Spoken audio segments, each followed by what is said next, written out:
The billionaire CEO escorted the intoxicated woman back to her home, but upon reaching her door, he realized he didn't know the password to her electronic lock. When he asked the woman for the code, she refused to tell him. The CEO threatened to take her to his own house instead, which prompted the woman to hurriedly step forward and input the password herself. As she entered the digits, she warned the CEO not to peek at the combination. The CEO helped the woman onto her bed and was preparing to leave when she suddenly wrapped her arms around his neck. She told him she had a secret to share and asked him to guess what it was. The CEO guessed that she had feelings for him, but just as he finished speaking, the woman fell asleep.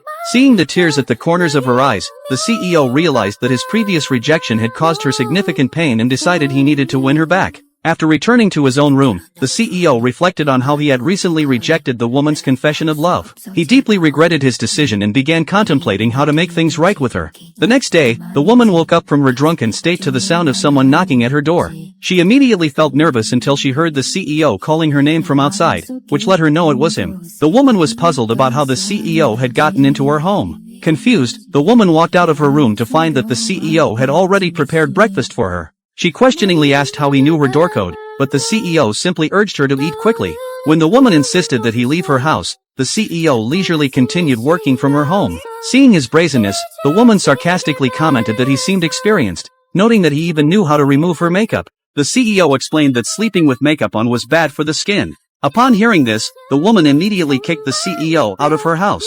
As he was leaving, the CEO reminded her not to use her birthday as her door lock password. This made the woman even angrier, and she angrily confronted him about it. The CEO revealed that his own door code was also set to her birthday. Despite being kicked out, the CEO remained persistent that evening. He deliberately drank a large amount of alcohol and even splashed some on his clothes to make himself reek of liquor. Then, pretending to be drunk, he showed up at the woman's doorstep.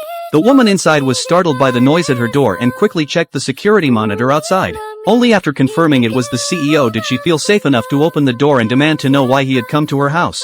As soon as the woman opened the door, the CEO stumbled toward her, pretending to be intoxicated and claiming this was his own home. Just as the woman was about to send the CEO away, she accidentally caused him to bump into the door handle, giving him even more reason to stay. The woman helped the CEO to her couch and thoughtfully gave him honey water to drink. When she prepared to check his injured area, the CEO skillfully guided her hand to his waist. This action made the woman suspicious, and she realized the CEO wasn't actually drunk. As she attempted to help him up to send him home, the CEO took advantage of her assistance to pull her down on top of him, causing them both to fall back onto the couch.